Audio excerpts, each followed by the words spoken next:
Welcome to Everyone Loves Guitar, where we sit down and talk with interesting professional guitar players, uncover their stories, and discover what makes them tick. If you love guitar, music, and the backstory of people's lives, stick around. You're in the right place.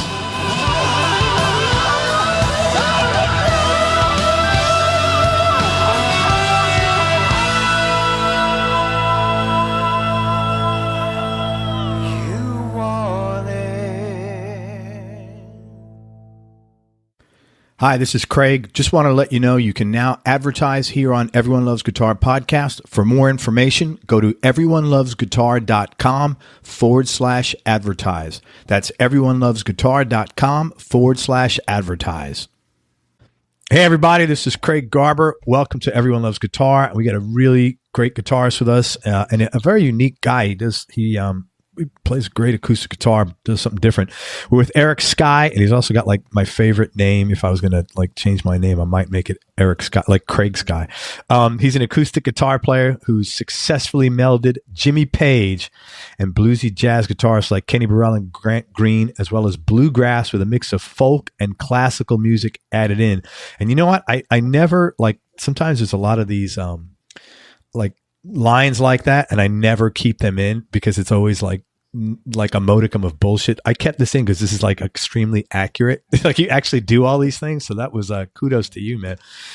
Earlier this year, Eric just released his 7th solo LP called Ballads and Blues. We'll be talking about it today.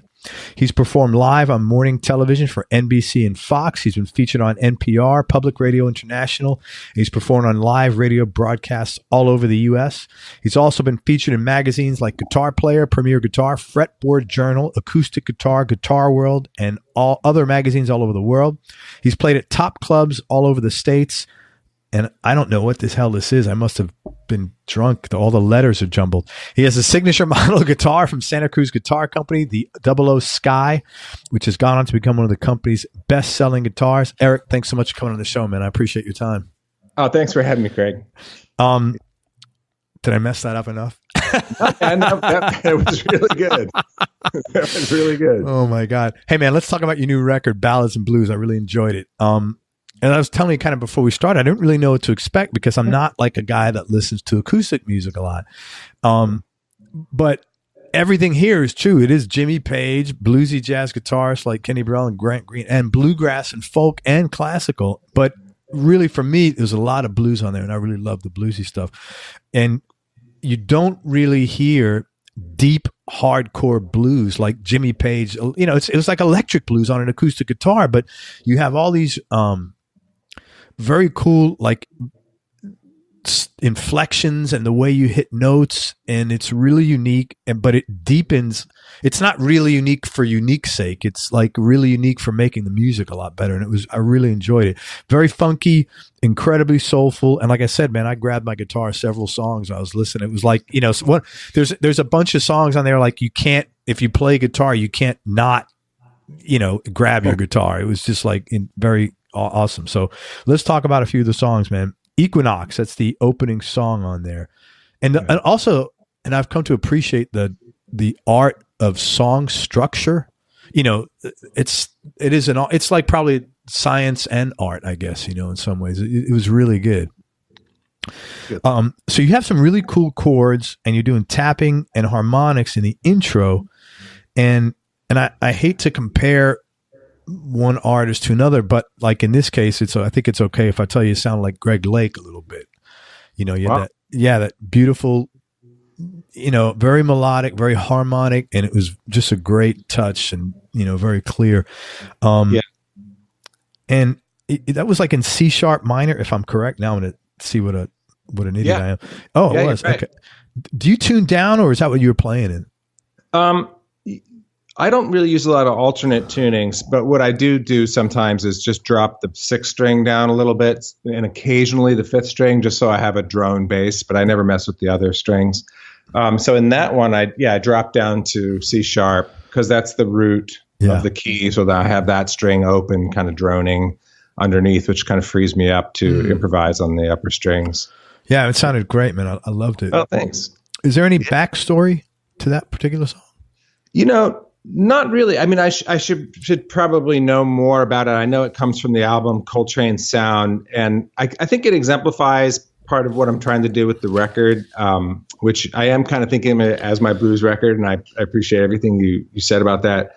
I do have a background in blues, and what the kind of blues that I really like is sort of, jazz blues, just sort of jazz / blues, which almost always means there's just like some sort of wrinkle in it compared to like a 12-bar Chicago blues. Might have an extra chord, or in some cases, like one of my tunes I know is a 20-bar blues. I've written 10-bar blues. It might be a waltz, something like that. In this tune, it just has kind of that unusual turnaround of God, I think it goes to A7 flat 5 or something like that. And then also it has that groove that kind of reminds me of Traffic's Low Spark High Yield Boy. Yeah. Like a syncopated kind of groove. And it's just, it's just a zone. It's just a great place to be slow and just have a lot of space and whatever. And and then the intro, I remember I was just kind of making noises on my guitar, no tapping though, no with my right hand. I've never really done anything like that, but it's a lot of just harmonics. That's basically there's not a lot you can really do on the acoustic guitar. I mean, I know some young guys that can do a lot of tapping with the right hand. I don't do anything like that. So harmonics is kind of like the one way I can kind of get my, fantasy electric guitar yah-yahs out. So there's some of that. But yeah, I don't know like what was up with Coltrane at that period, but that's an era of his playing that I really dug, where he was playing a lot of blues. Very cool, man. A great song. Loved it. Is it for the original songs? It's always like awkward naming instrumentals. Mm-hmm. Yeah. Do you have like a formula? Like some guys have like. I have a very simple formula that I use right now. There's 3 originals on there, and all 3 of them are named after people. So that's people in my life. You know what I mean? Like, okay, because I don't write songs. I'm not saying anything per se. There's just sort of abstract pieces of art in a way. And in my mind, they're connected to these people, and I can describe how or whatever. But in the end, I'm like, okay, well, this one's for you, man. This one's for you. That kind of thing. So a good segue is the next song was probably Blues for Frida.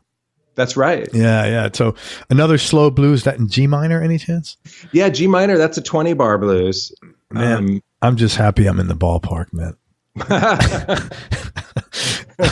But that song, like, great. You're doing great, man. Yeah, well, we'll see. You got 2 tricky keys right off the bat. We'll see, man. Don't ask me to play, then I'll just completely shit the bed. That song swings a bit, man, and you had some like really interesting classic like shreddy, but I hate to use the word shreddy because like oftentimes with shred it that automatically means shredding but no melody. That's not what this was. It was just ripping but classical runs in there. Wow. I'll have to listen to that. I don't remember, exactly what it's funny. I just did a new version to put up on YouTube to promote the record. And of course, I never really do anything the same way twice. And that tune sort of in the middle part, I think on this thing I'm about to put on YouTube, I think kind of goes into a little bit of a Spanish kind of flamenco place in a way. Yeah, a little bit. Yeah. But I kind of remember where that was going. I mean, I guess it's shreddy. I don't know. I mean, if there's anybody who's really into shred guitar and they buy my record, I just want to apologize. Those little moments are few and far in between. But they're great. But so that tune I originally wrote for an album or 2 prior I did with Mark Goldenberg called Artifact, and I wrote that as it was something we did as a duo, and so this is my solo version. And I originally wrote this tune for my grandmother, and my grandmother's name was Frida, and she lived to be 103. Wow! And she was from Germany, and she didn't always speak the best English. And when she would come to my house as a teenager, she would come and stay with us for weeks at a time.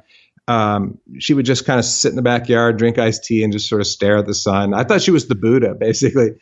And so, in my mind, I couldn't play that tune slow enough. Like it had to be kind of a tone poem, because that's how I think of her. So that's great, man. 103. That's pretty good genetics, dude. I think last July I realized I was exactly halfway there. Can't think like that, man. But I've got other people in my family who aren't around at all. So if we average it out, it's actually not that great.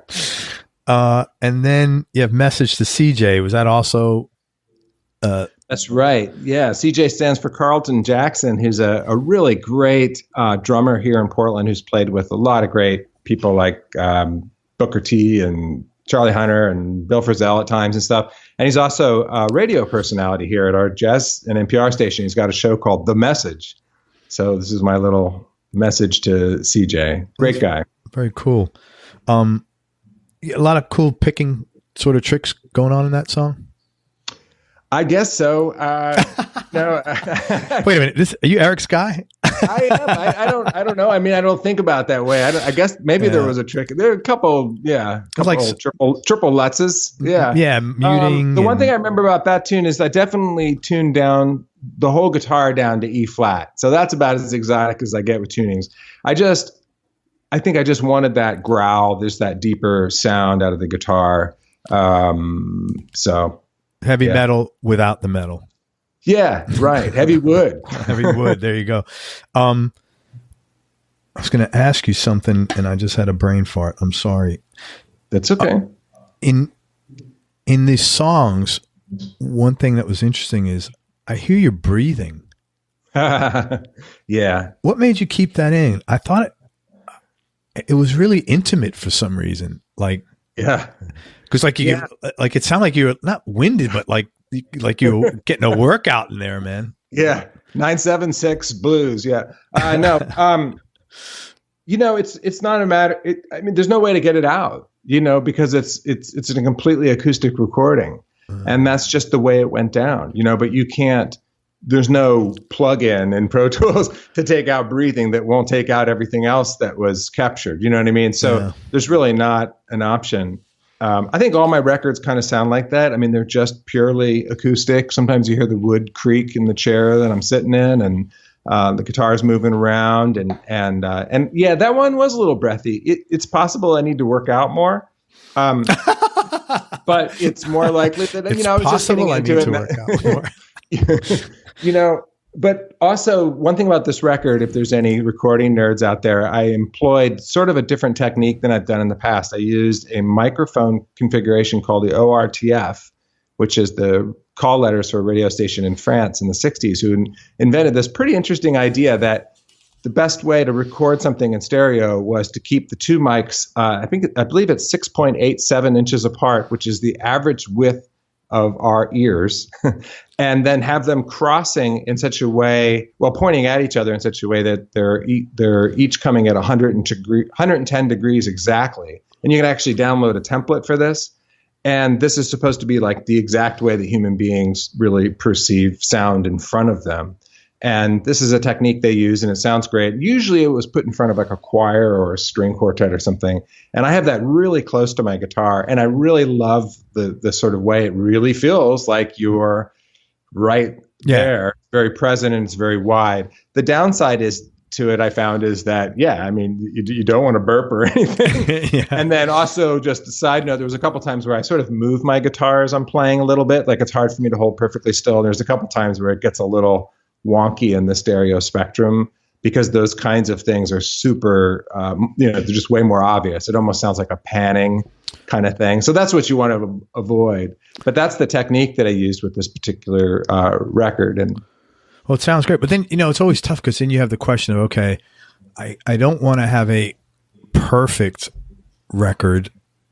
Yeah. But then so you're going down this road of, with the ORTF, and then you have, it's got to be a tough to decide, which way to go. Do you leave this in? Do you leave, you know what I'm saying? It's got to be difficult. I don't do perfect records. I don't have the patience, the budget, the interest. I don't like stuff.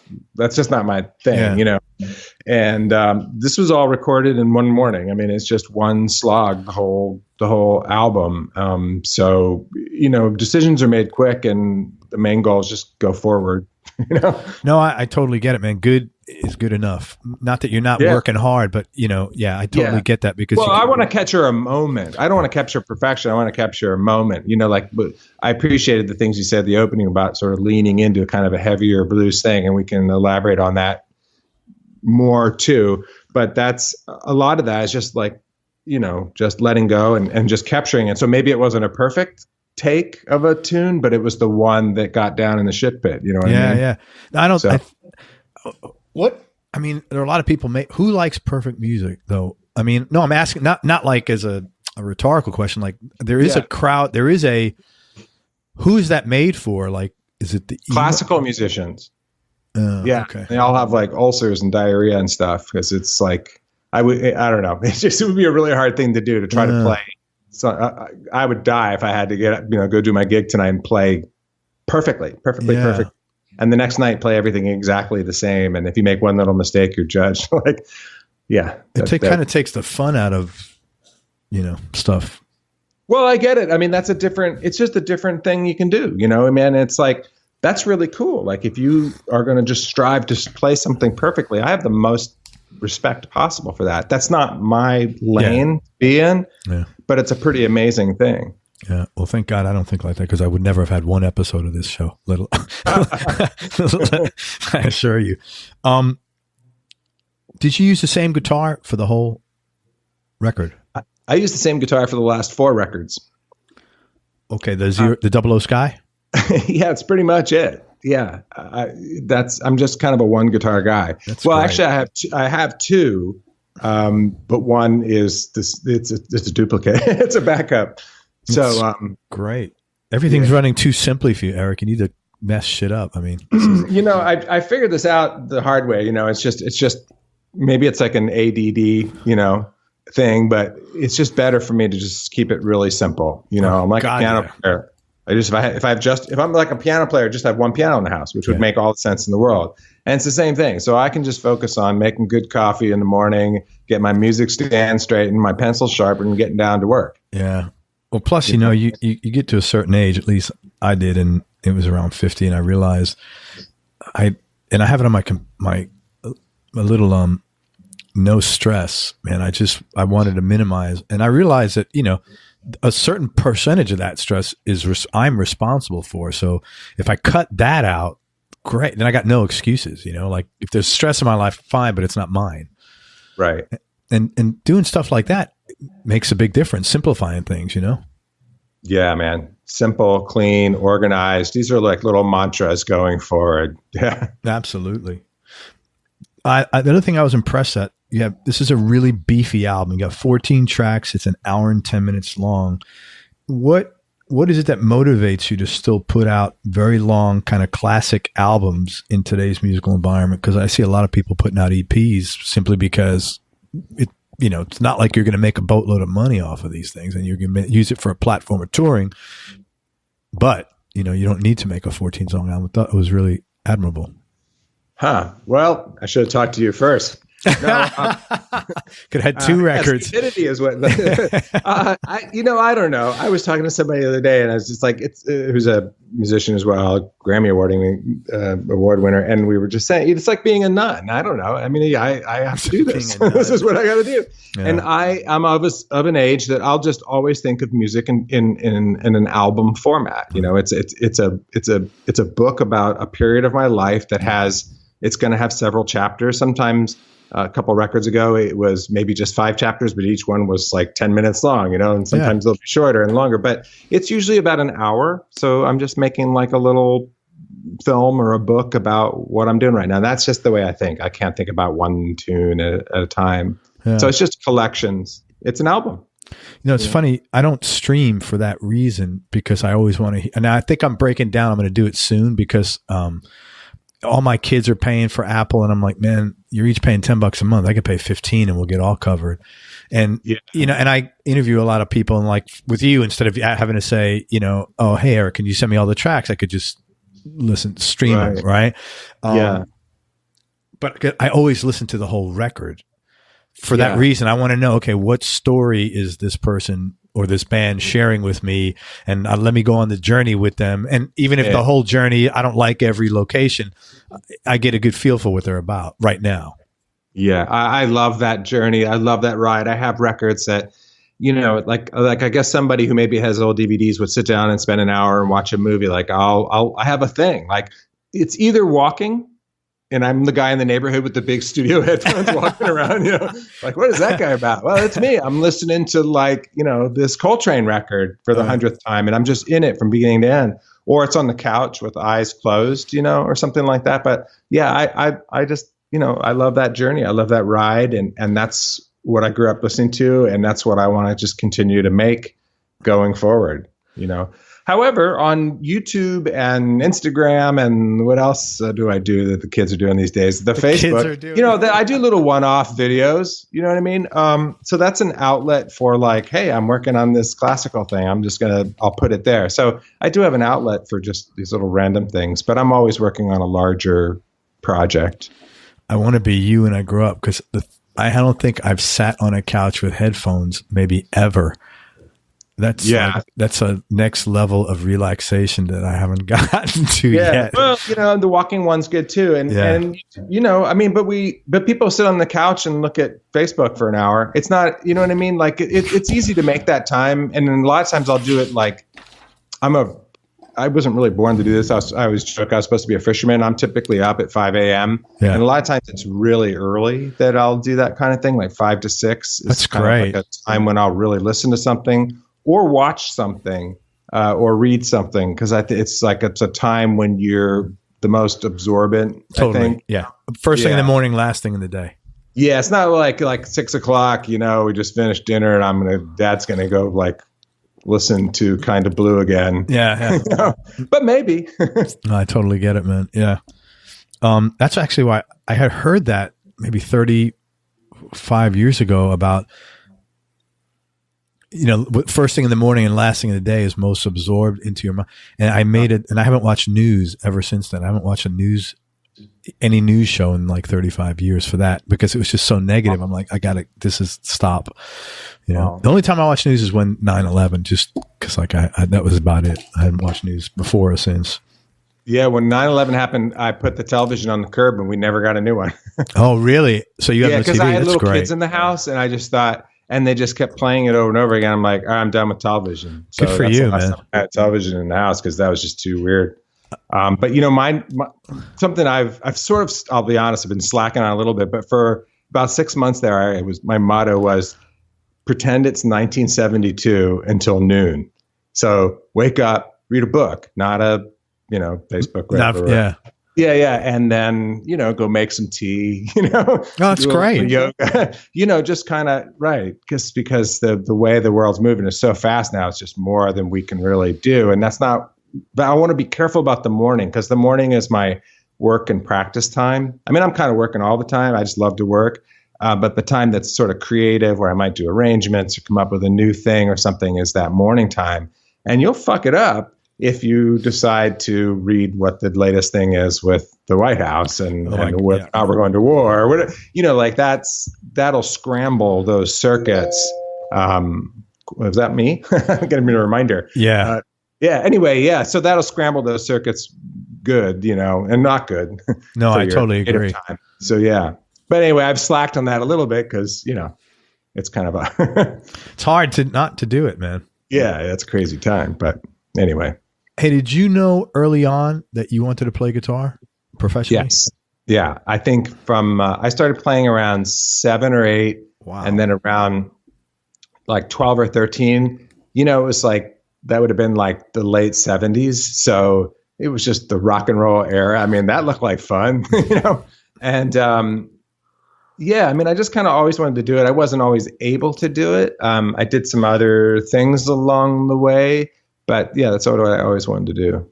Very cool. What kind of music did you, when you were younger and the dime first dropped, it said, "Hey, I got to do this." What were you listening? What did you think you'd be playing? What were you listening to? Yeah, good question. And as you got from the intro, I'm pretty eclectic. That's kind of a good thing. It's kind of a hard thing too. And from the very get-go, I was pretty eclectic. But I think in the very beginning, my grandmother gave each me and my sister guitars, and she's a little older than Frida? I am. No, different grandmother, Lillian. That could be another tune, dude. There you go. We're just creating shit. Boom, blues. Boom, boom. She was kind of a trip, so it could be like a 13 or 15 bar blues. There you go. All right, note to self. So it's weird because where I grew up, like no one else was there wasn't another guitar player in the house or in the neighborhood. I just kind of willed myself to be a guitar player. My dad, I think, went to the mall and got like some chord book or something. And I don't know how I figured out how to tune it, but somehow I figured out how to tune. And it was a different time then. Like I would see Roy Clark on TV or something on a variety show, and I'd be like, whoa, you can bend the strings, and then that would keep me busy for a week. And then when I was about 12 or 13, my father relocated the family to the Silicon Valley. So we were kind of out of rural Pennsylvania and into a more metropolitan area. And I was able to get like a real guitar teacher. And so I had one guy that I used for classical. And then also I did some rock with him too. So I was sort of doing both. I was sort of like learning Cream and Zeppelin and things like that. But I was also going through the Carlisi guitar method book with him too. Where was this, in San Francisco? No, this was in Cupertino, where the home of Apple computers. Oh, yeah. That's when it was like apple orchards and stuff. This would have been like 1980, I think. That's really cool. Yeah. That's nice, man. Yeah. So this is your 7th album that you just came out with, right? Yeah. Yeah. What prompted you to make your first album, and what were you doing musically at that time? Yeah, good question. Well, it's interesting. That would have been around 2000, I think. And that record was called Acoustic Jazz Guitar Solos. And it's out of print now, but it actually did pretty good there. And I made that record. I'll tell you what happened. I was playing electric guitar a little bit at that time. I've always been primarily an acoustic guitar player, but at that point I was living in San Francisco and I had an electric guitar too. And I used to play in a couple different bands. One of them was like a Grant Green tribute kind of thing. That's cool. I played and then I played a blues band and a soul band, and some of them were doing really good and stuff. And like most musicians like that, I had these regular gigs like Tuesday nights, Sunday nights, same play, Wednesday nights, and I would get home at like 3 a.m. We would go out for dinner. We go out for pizza at like 2. I mean, you know the deal, right? Yeah. And then my wife and I began a family. And at that point, I was teaching guitar in the evenings, like I still am. And my wife's a public school teacher. And so the deal was like, okay, well, then I'll just be a stay-at-home dad during the day. And then I'll continue to teach like in the afternoons and evenings and do gigs. I think it was the very first time that I went to bed at 4. And then she left at 5:30 and handed me a screaming baby that I'm like, all right, well, this ain't going to work.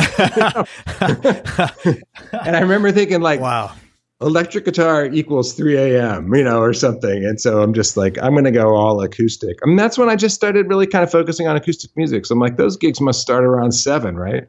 And do they start earlier? Yeah. Man. Yeah. I've got a gig tonight, 7:30. I'll be home by 9:30. That's cool. But anyway, so yeah, I think around that time I just started really focusing on jazz and the steel string guitar and kind of marrying those things. And I kind of instantly thought, hey, this is kind of cool. I should make a record like this. And I did.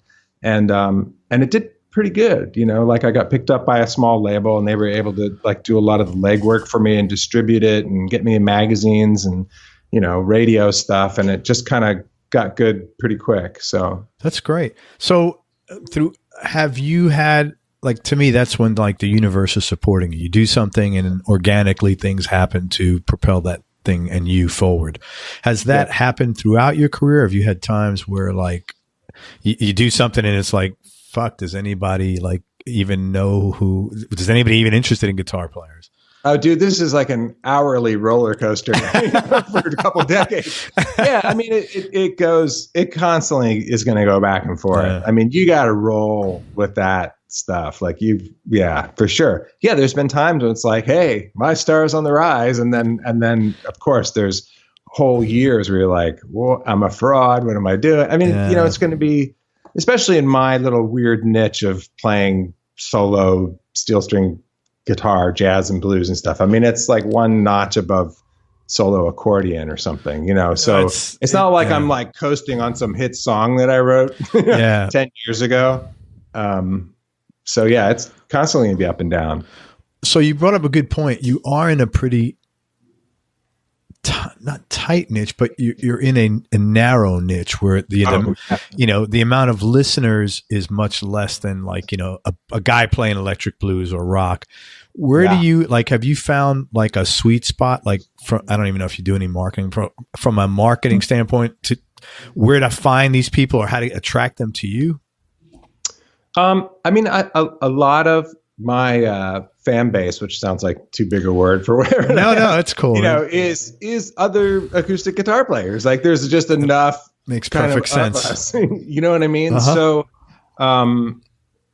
I think in that world, like getting into magazines like Acoustic Guitar Magazine and stuff. And of course, I have this relationship with this acoustic guitar company. And so sometimes people are like, I was shopping for a guitar and somehow I came across you and now I want to buy all your records and stuff like that. And then there's guitar festivals that of course are focused on acoustic guitar. And so, it's like a Star Trek festival, right? We all get together and talk about, guitars, different kinds of wood and we all stand around in circles and look at each other's fingernails. I mean, I didn't see that. That's interesting. I mean, so you just, I don't know, somehow you get in this little world and you try to make friends and do a good job and, that's it. I hear you. When you said that when you first started playing, you had a pretty eclectic taste. You still do, or are you drawn more to? I haven't listened to your other records. Sorry. Okay. I still do. Yeah, I still do. I have that record that I guess I call it my bluegrass record that I did with Tim Connell. And that's, just guitar and mandolin playing old time fiddle tunes. So that's like seemingly a whole different thing. I mean, I see a lot of correlation with my other stuff. I mean, the tunes are all 32 bar tunes. There's this protocol of sort of playing the melody and then variations and going back and forth and coming back to the melody. I mean, a lot of it's the same, of course, but the groove is different and the harmony is different. And I get a lot of enjoyment out of that. But lately I've kind of gone deeper into that and just gone sort of beyond the bluegrass thing and into more traditional fiddle music. So, I mean, I don't know how surprising it might be, but like I probably spend a lot of time listening to right now, a lot of Scottish violin music, fiddle music and stuff and Irish music. But I also spend a lot of time playing some classical music too. I still kind of am drawn to Baroque music a little bit for my own enjoyment. Yeah.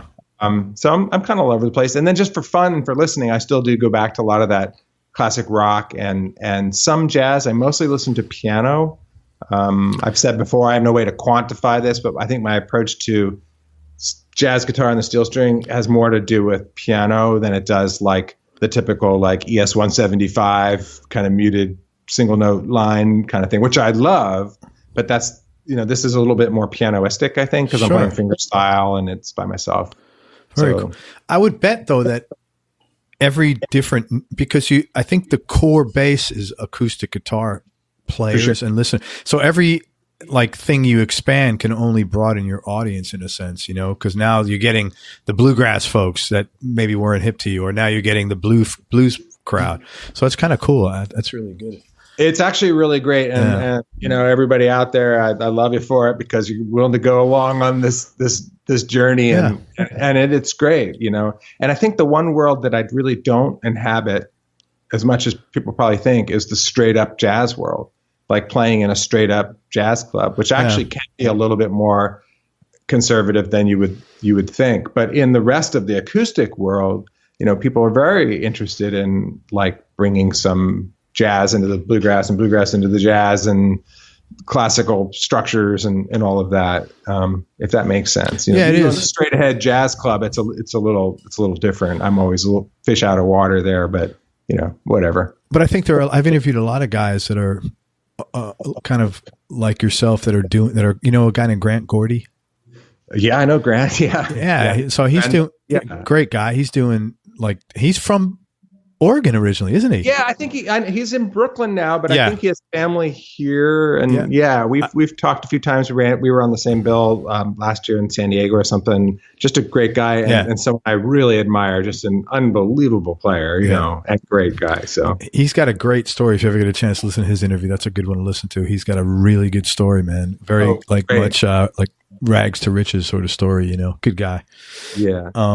But he's doing stuff like you are. He's not doing anything conventional. He's doing a little of this with bluegrass and classical and jazz mixed in, you know? Yeah. So, well, a lot of young people are now, right? I mean, Yeah. you know, if you're in your 50s too, then, you know, I think we're going to always think about going into the record store and there's like 5 possible, there's like, well, which department are you in? Well, you can be in both departments. Right. And then if you're 28 right now, you're like, what are you people talking about? This is just music. Now I'm doing this, I'm doing that. You know what I mean? Yeah. But that being said, it's like, if you don't have a genre, like I have guests on this show and like, I hate to have to well, they're kind of a this band, but I have to describe them to the listeners. Like, I don't know, you know, I'm trying to give them a picture and, you know, are they turned on by this, you know, cause if it's like a hip hop band and someone hates hip hop or, you know, you know, I don't want to be up front. So I try to, and I hate doing that, man. I really hate it cause it's just good music, you know? Yeah. Well, I'm not saying that the genre bending concept is the road to success. Yeah. It's just, I'm just saying that it's, you know, it's satisfying to have a broad range of interests and I'm grateful to the people who are willing to go on the journey. Very cool, man. Yes. Buy Eric's stuff. That was not a good sales pitch. Thanks, man. Musically, because you've done so much, what would you say, like maybe the top 3 experiences you had for any reason, whether it's because of the work you did or the hang or, you know, just the vibe was at the right place at the right time? Sure. I don't know if I'll come up with 3, but I'll say for sure number 1 would be the record that I made with Mark Goldenberg. And if you're not hip to Mark, you're welcome. He's my Obi-Wan Ben Kenobi. Just an unbelievable guitar player, and you should totally look him up. And we made an album called Artifact, I guess about 3 years ago. And he lives in LA and I live in Portland. So we're 1,000 miles apart. We don't get together. We don't rehearse. And we each just showed up and handed each other 4 pieces of paper. I wrote, you know, an outline for 4 tunes. He did 4 tunes. And we sat down and we just recorded the whole thing. It's just one continuous take. And I love that record. I really love that record. And I just, you know, maybe the more time passes, the more I look back on it romantically, you know, but I really love, and that experience was so great. I remember he was working on his house, so I couldn't stay there. So I was staying in some cool Japanese hotel in Hollywood, and he picks me up like at 9 a.m. and we go to his favorite espresso place. And then we go to this great studio and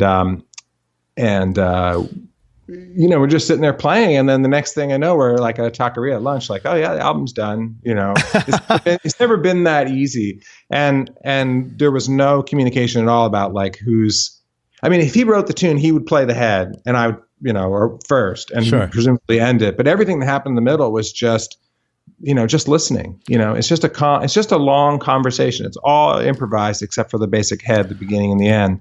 And it's just, you know, a raise of the eyebrow here, or just listening for this here. And there's so many moments where it gets, you know, intertwined and stuff. And anyway, I'm most proud of that, but also just that experience was so deep for me that it's changed everything after, you know. In what way? That's pretty intense. Well, you know, Mark is also the Buddha. People who know him and will tell you that he's just, you know, always in the zone, you know, and, you know, that's why you have to, if you're not hip to him, you have to look him up. But, you know, he was in Jackson Brown's band for like 16 years. He played with Bonnie Raitt, Willie Nelson. I mean, if you go down the list, it's just staggering. And it's not hard to understand why, you know, it's just this instant Zen state and just instant playing of like all the good stuff and nothing stupid. And it's just deep as the ocean. I don't know. It's just a moment to swim in the deep end of the pool. And how it affected me later was it just, I guess it made me more relaxed and not afraid of space. And yeah, I don't know. I'm still unpacking that. That's cool. Yeah. That's really cool. That was 3 years ago. Yeah, it's really cool. And so we get to play once in a while. You know, we've done some little tours and stuff. We'll probably do another one this spring. But it's pretty few and far in between. But, you know, we do stuff and it's always great. And we never practice.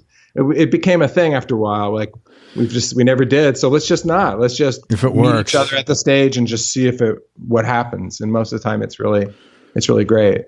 That's great. So I'll just say that's number 1, 2, and 3. That's very cool. Thank you for sharing that, man. You said you originally grew up in Pennsylvania somewhere? Yeah, in Bucks County, Pennsylvania. Man, I know. That's just outside of Philly. Yeah, man. I know what that is. Yeah. Yeah, totally. What was your childhood like growing up? I think it was really great. You know, in the 60s and 70s there, it was, you know, I mean, as I go back now as an adult, I realized it was pretty close to Philadelphia and not all that far from New York City. But I think if you still went there, it would be a pretty bucolic kind of place that feels very rural and country. But back then it was even more so. So if you asked me when I was a little kid, like I grew up in the sticks. Yeah, you know? right. I could see that. And yet we were 2 miles outside of a very culturally rich little town. The little town of New Hope it had this, I think it's called the Bucks County Playhouse, where they would try Broadway plays like in the 1920s and stuff. They would try them out there before they went to New York City. So there was like this whole community of art people. You know, there was gays, there was you know, in the 60s and 70s, I remember my mom going, "There's beatniks here," you know, and there's and gays. Yeah, right. And antique dealers, and there was a ton of history. It's where Washington crossed the Delaware and changed the course of the Revolutionary War. And then there's just kind of the town people. The people just kind of grow up and work in the volunteer fire department and stuff. So it's kind of an interesting little town with kind of a serious art bent, and then also being sort of rural. And my dad, sounds like a Woodstock sort of a place in a way, without as many musicians. Funny. You know, but that's funny. Well, I didn't get to Woodstock until not that long ago. I think I was playing up in, where was I? In Albany, and I stopped by the Woodstock Invitational Guitar Festival or something like, wow, yeah, this is totally, yeah, that's a great analogy. Or maybe Northampton, Massachusetts or something like, well, there was not that, didn't have that college thing happening. But yeah, it was a really great place to grow up. And my mother was just kind of a hippie-ish 70s woman, you know, and she would describe herself as a homemaker. She was just mom. Of course, that was a very different thing back then. Like I wasn't in like Cantonese camp and canoeing camp. And like she basically had her parliaments and a vodka tonic. And I don't know where my mom was most of the time, you know. And my dad made early American reproduction furniture in the basement, and oil and himself. Yeah. And then he did. So the basement was this whole wood shop. And basically I used to joke when I was a kid, if you wanted to spend time with dad, like you had to go grab a piece of sandpaper. And yeah, well, you got to work. Yeah. Something like that. If he's doing everything himself, yeah, he's probably working 24/7 to make. Right. Because he would have like a gig to make like some giant armoire or something. And so, yeah, you want to come down and get a handful of sandpaper and sand and stuff. And then he also did oil paints and stuff. So he was an artist. But then as time went on, you know, I wish he was still around because I don't know how he made this transition. He was kind of a Renaissance guy. Then we moved to the Silicon Valley and he started working, like doing drafting, like because he could draw, you know, and at some point he sort of gave up the art and moved the whole family there and then died shortly thereafter. Oh my God. I'm so sorry. Oh, well, thank you. I mean, that was a long, long time ago, but I feel like I got the message there, like, you know, stick with the art. You know? Yeah. But, you know, of course he was doing the right thing and everything, but I'm just, you know, but that's what it was like. It was a great little place to grow up. As far as like kind of a good way to describe it or how it affected me musically, like I think my sister, who's 7 years older than I am, would have been, you know, like 17 and like 19, whatever it was, 77 or 78. And so I was 12. And she was a big influence in terms of music because, you know, I was an idiot kid. Like I could have easily have gotten into like, you know, Bay City Rollers or Kiss or something like that. But she had this like record collection. Like she lived upstairs and you had to go through the beads, you know, and then she had incense and stuff. And then she had like, you know, After the Gold Rush or Live at the Fillmore East or Eat a Peach or, I mean, I can just keep going down the list. That's great. The Stones and the Beatles and just really just kind of going through all her records that really helped like kind of, you know, get music to play. So how did you get out to, you're in Portland. Yeah. So you grew up in Silicon Valley. Yeah. And then when I met my wife there and we got married and we moved to San Francisco and I lived all of the 90s in San Francisco proper in the city there. And then we moved up to Portland because at that time it was a big difference in the cost of living. Oh yeah. doing being a guitarist and a elementary school teacher. We wanted to have a family. And of course, now Portland's kind of, I'm sure people are listening, like they would love to do that and move to Portland too. But it's become kind of a hip and expensive place to be too. But back then, it was in 2000, it was very doable. That's very cool. So how long have you been married? Almost 25 years. Holy shit, man! That's congratulations. That's a long time. Thank you. Good for you, man. And you got how many kids? 3. Yeah, you did the stupid shit like me. Like yeah. I have but at least you have some of your hair, dude. I've retained not that much. Oh, a lot more than me. Trust me. All right. Wow. You have 18, so it's 20? 20, 18, and 15. Okay. Yeah. 2018. So in a lot of ways, I'm really kind of in the easier part because 2 are gone. Yeah. And then my son he's just, he's really easy. He's a good one to end with. Yeah. Got the girls are out of the house. Oh, my girl, I have a youngest. I have 28, 26. They've both been out of the house a while, and then 18. But the 18 is the girl, so it's like the bane of my existence, man. It's just nuts. But we're like on the 5-yard line, I feel, though. Yeah. Cosmically and karmically, I'm hoping. Yeah. Man, what were some of the lower points or some of the bigger obstacles you had to deal with over your career? You had mentioned once that, as a musician, you're going to have highs and lows career-wise. And anything else? Yeah. It's been pretty steady Betty. I mean, I don't mean to contradict what I said earlier, but I haven't had any real big lows. Maybe because I haven't had such highs. It's not like I had some gigantic record and now I've humiliated myself. It's just been this kind of, I take pride in being kind of obscure. To be honest, I would say the last year has been a little bit of a low only because I had a setback with one of my fingers on my right hand. Wow. My right hand middle finger just... to this day, I don't really know what happened, but last January, right around the time of the NAMM show, it just woke up one day and it just started hurting. And I went through, different doctors and even met with a surgeon, and they just think that I have like chronic inflammation in one of the little ligaments in there, and it can take forever to get better. Like it can take like a year and a half or something. And so I've gone through occupational therapy and all kinds of stuff, and it's slowly getting better, but I still can't open it all the way. And I can play, but it's when I really ramp up my practice, then I have to use a lot of ice and stuff. So even when I made that record, I did the whole thing in about 5 hours, but then I had like 2 hours in ice afterwards, So that's been a thing, and it's made me not book a lot of stuff. So I'm kind of on a lull booking wise, but it's getting better. So now I'm starting to book into 2019. Man, have you ever heard of something called focal dystonia? I think I have heard of that. I interviewed Dave Biller recently, and Dave is a guy out of Texas, and he has this thing called focal dystonia. And basically, it's something that you get in your hands, and for like something happens with maybe the nerves being compressed. They really aren't sure, but he went into it pretty detailed, but he had the same thing. He had some issues where two of his fingers just couldn't move. And he went through the same thing, and he went to this doctor and that doctor. Then he finally found out and got a diagnosis of focal dystonia. So maybe look at it. I don't know if maybe I have Dystonia. It sounded kind of similar to what you had. Yeah. And it impacts your fingers. At least it did in his case. So that's gotta be. It's a bummer. This is what I do, but I'm getting around it. I can, if I play with a pick, then it's a non-issue. If I use my thumb and it's getting better. But yeah, that really kind of shook me to my core in the beginning. Now I've kind of making more peace with it and getting better and stuff. But that was like, okay, well, harmonica now. I can understand. So you don't use a pick? Oh. I do when I wear we'll call it my bluegrass hat. I'm flat picking traditional music. I do use a pick, but for everything else, I play finger style. That record had no pick on it then. The blues. No, I use finger picks. So it's kind of like a banjo player would, but they're not that kind of finger pick. There's something called Alaska picks. It's basically like fake nails, right? And then I have a thumb pick. Yeah.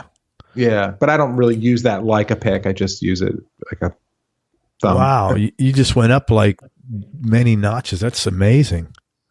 Oh, well, thanks, man. I mean, yeah, to play that well without a pick, you were ripping on some of that stuff, man.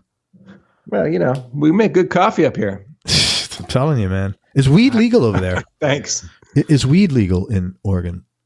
Oh, absolutely. It was funny. I had a musician text me the other day. Yeah, we were one of the firsts. Yeah, we were very proud of our weed in Oregon. Yeah, very proud. I was in Colorado a few years back, and we went to a dispensary for research purposes only, and it was pretty interesting, man. They're like baristas. Oh yeah. Well, and Portland is really the best at it because it's most of the stores are just really very consciously going. They're all run by women, and they feel like the Apple store. It feels like the typical dispensary here is like it's like a place you would buy a $1,600 handbag if you're a woman. Like under the case and the whole thing. It's very different. I know in LA, people, are saying that's still like the guy behind the glass, like you like a car from being impounded or something. But no, it's so mainstream here. It's just ridiculous. You go there and you see all the other soccer moms and dads, and you just chuckle and you all get your little cupcake and there you go. That's so funny. Yeah, it's pretty funny. And in fact, that kind of dovetails into my finger because you can get a lot of these creams and stuff, which are non-intoxicating, but there's a lot of good science about topicals. CBD. Yeah, well, or THC. We don't have to just do CBD here. Yeah. But I had this cream. In fact, I was joking on stage recently. I was actually in Arkansas, and I thought, well, maybe this isn't funny here. But I was saying that I had put a whole bunch of this on my finger, and I was fine, but that one finger was stoned, and I started playing a little Pink Floyd with that finger while I was trying to play something else with another. Anyway, it turned out to be pretty good stage banter. But yeah, no, that's totally a thing. That's interesting. Yeah, we don't have it here yet. It's just like they're gearing up like this medical, but originally it was for like I think 7 things, and it was like really severe shit, like But now there's a medical marijuana doctor on every corner, so I got to believe it's not like that. Well, they had that here first. You go see the doctor with the soul patch and his table. Yeah. His desk is actually used to be a surfboard, whatever. But whatever. It's a non-issue. It's so no one thinks about it anymore, and it's just totally fine. And the taxes are coming in. And that's great revenue. Yeah, it's fine. Can you smoke in public there? Because when I was in Colorado, you're not allowed to smoke in public. No, you can't smoke in public, and I totally support that because I don't want to see anybody drinking a bottle of wine. Yeah. Walking down the sidewalk either. Yeah, but if you have an edible before you go for your walk, more power to you. If you got your vape pen that you're going to, you've already parked your car and you're going into your really fancy restaurant, and that might be a lot of fun, right? Yeah. So, I mean, I think that's probably fine. And then what you do in your own home, but like public consumption, that would be bad. Yeah. We bought some gummies home, and we wound up my dog, which she's dead now, but she had anxiety when it would thunderstorm. And dude, we'd give her like a gummy, and it was like, oh boy, it was perfect. It chilled her out, and she was just didn't have the anxiety. It was great. Wow. Yeah. Well, that's a thing with the pets, the CBD. I don't know about the THC. And no, I'm nervous about THC. Oh yeah. Okay. It was THC gummies. We bought them in Colorado, and it worked great. I would encourage anybody to. Well, the great thing about being legal here is that I'll talk openly with students. Like, not like, hey, dude, you should get a bong and an Xbox and park your life in that room. But this like microdosing is a really common sort of term here. It's but once in a while, like if you're going to arrange. Or have a creative moment, like you could structure that. You could say like, okay, well on Saturday I'm going to have just like a puff or two off this little vaporizer, and I'm going to do some arranging or writing. And this is a powerful tool that's now legal that can help you think outside the box. And I've done this. I wouldn't do this and go on stage. I wouldn't do this and go in the studio. I wouldn't do this and conduct a guitar lesson. But occasionally, as part of the writing process, in order to think outside the box. Sure. I mean, come on, man. This is look. When African Americans discovered this, they invented a little something called jazz, right? So Louis Armstrong used to smoke 4 or 5 joints, and he literally invented one of the most significant art forms in human history, right? And this is a known fact. Or what I always tell people is get yourself a Beatles album. You can do it like just look at the cover before and after, let alone the music, Totally. I mean, this has had a profound effect on the creative mind and the arts. And I think if you can be, I'm 50 something, I can be a responsible adult about it. I'm not gonna become, even if you're not, guess what? It's legal. Who gives a shit? Do whatever the hell you want. If you want to, well, power to you, man. Yeah, I'm just saying. But yeah, so that's a thing. Boy, we went down a rabbit hole, didn't we? Yeah, no, it's interesting. Because it's always like, it's not legal here.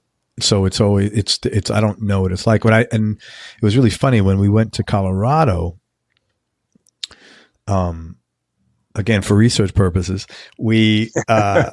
so we bought a joint, man. And I'll tell you what, it was like the fucking Johnny Walker Blue of weed. Like you could smoke it, inhale it, and not only would you not cough, yeah, you didn't even feel like you're smoking anything. Yeah, you got to be careful, man, because the greatest minds in horticulture are working on this 24/7. Well, I did think of that. I was like, God. I tell people, like, if they're like, oh, I want to, my state's legal now, I want to try this. What do you think I should do? Because you seem to know. First of all, I didn't know any of this until I was in my mid-40s when my mother got sick. And then we all decided, like, we should get her some brownies. And honest to God, like, I was sort of agnostic, if not slightly negative towards it, even though I was a musician. And they're all looking at me like, well, Eric, you must know someone who has some, You're a musician, you know dealers, yeah, right, you know drug dealers. So we made her some brownies, which thank God, really prolonged her. I won't say it prolonged her life. I'm not like, it cures cancer, but I will say it made her hungry. And if you have cancer, that's, don't tell me that's not medicinal. Yeah. Helped her sleep. And all of that. And that's, so of course I had to experiment on myself before I gave my poor mother something. And then I'm like, it would be wrong not to. Yeah, dude, why did I stop doing this at 20 years old? Where was I going with this? Oh yeah. So someone asked me, like, I'll say, yeah, okay, if you're going to go and buy a joint or something like that, you should take the smallest little puff that you could possibly imagine, put it out and wait 5 minutes and just see if you're enjoying yourself. Because, we're adult people here. You wouldn't just like, I'm going to go try beer. So I'm going to have 11 beers and see what happens. Pot's really, really strong now. So, but you can buy it now and just say, I want something that's like, I know you have 50% THC, but I want I want the one that's really like 10% or something like that. And just have a little bit and see what happens. Just otherwise you're going to blow a gasket. We had one hit each and it was like probably half a hit. That's exactly what we did. We had one hit because I was like, man, I think we need to like not go nuts on this thing here. And that was it. And we wound up leaving it. We were staying at an Airbnb and we left it. We left like probably 3/4 of it there. I mean, it was a giant, it was like a fucking Corona cigar, it was right. Yeah. I don't know how anybody could have smoked that, but it was just, anyway, interesting. Man, let's talk guitars. Okay, we already talked. The only guitar you use is, I love that name, the 00 Skye. It's like it's very 007. Right? Yeah, very cool. Yeah, well, I've always played a 00 size guitar. Well, not always, but for many years now. And my Facebook friends will know I just put up a video, not one of my guitars, but a collector let me put up a 00 28 Martin from 1895. So this is a design of guitar that's been around for a while. Around the time of the Civil War, it was Martin's biggest guitar. And my guitar is made by the Santa Cruz Guitar Company. And it's basically that size and that style. And they made me one, maybe 11 years ago or so. And I made my Slow Moving Dog record, actually before that. And it just became my main guitar. Think of it this way. It's a classical guitar with steel strings. It's like that size. It's that amount of frets, the slotted headstock, all of that stuff, right? And it's a very big sounding guitar for a little guitar. It's a very big sounding guitar, period. Yeah, and then it's very projecting and it's very easy to hold. And having played a classical guitar when I was younger, like it just feels very natural to me. The neck's a little wider. So then Richard Hoover, who's the founder and of Santa Cruz Guitar Company 10 years ago, said, hey, let's do a signature model guitar, which was, in my world of this steel string guitar world, this is like Steve Jobs saying, hey, let's make a phone with you. This is a real high point, and still is. It still is. And in my career, really, it's just a really huge honor. And so we worked on this guitar, basically just elaborated a little bit on the one that they had made me before, and we it had been a few years. So he was like, what would we do different? And just a lot of nerdy stuff. Like, let's extend this by 1/16 of an inch and, et cetera. And there's a couple little tweaks to it that make it it's a Civil War era style guitar, but it feels very contemporary in terms of the playability and the intonation and the adjustability and all of that. And yeah, it's gone on to be kind of a hit. It's a very expensive guitar, and yet they make a lot of them. They're kind of always in the stores and stuff. And so I have the prototype, I call it number 1, is my main guitar. And then I have one I call number 2, which is one they made me about 5 years later because I was starting to get nervous at that point I was touring more and just flying all the time with this, very expensive, delicate wooden box. You know? So I've got number 2, which I love just as much. And I use that one on the Artifact record. So it's not like I only play number 1. I use them pretty equally, but especially travel with number 2. And those are the only 2 guitars that I had until very, very recently. What'd you get? Well, 2 things. One, I had an old guitar that my father gave me for Christmas when I was 15 that is just the worst piece of shit Yamaha classical. We didn't grow up with a lot of money. I know my dad spent $125 on that because he used to tell me, like, he'd be like, you're not practicing. I spent $125 on you. You know how hard it was to get that money? Yeah, I kept hearing that all the time, right? And so that was like my main guitar for a long time. And then he passed away shortly thereafter. So it just seemed very significant. And yet it just sort of fell into disrepair. It was in storage in someone else's house. And then I think when I turned 50, my wife and I, we had it restored, which is hilarious because I went into like a really nice luthier. I'm like, I'm going to put some money into this. And this guitar's a total piece of shit. Like, what do you want to replace? Like all the plastic, and it's still terrible. It still weighs a ton. It still doesn't go into tune. It's still, but I love it. And so I play that once in a while.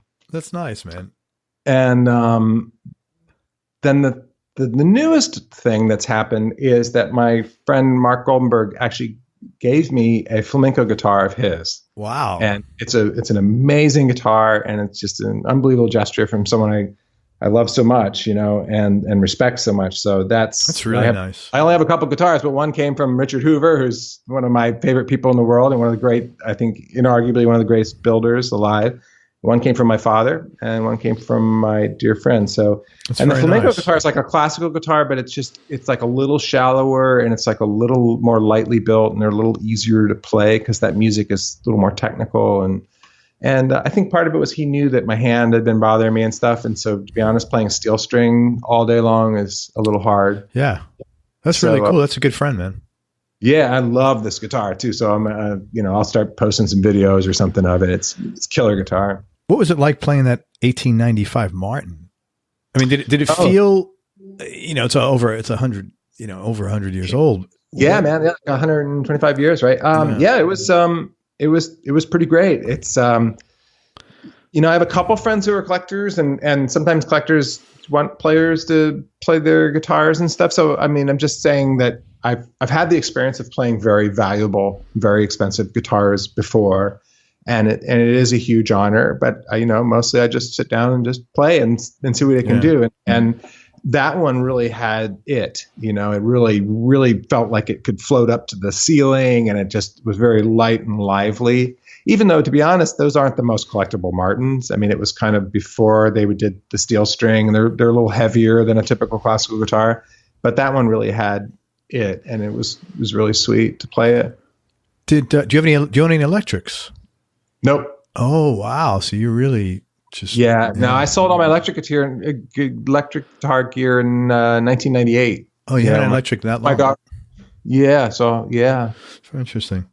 Yeah. I'd be terrified having a guitar 125 years. I'm like the kind of guy I would just like set it to, trip over it, or I would be terrified to have it here. This gentleman takes care of his guitars, I'm sure they're insured and whatnot. No, but still, you don't want to smash it. I'd be that guy, man. Yeah.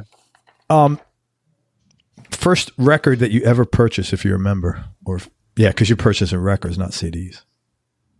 Let's see. I think that David Bowie Changes record, I remember buying that at a yard sale when I was mowing lawns back in Bucks County, Pennsylvania. But most of the records I stole from my sister. Yeah, that's cool.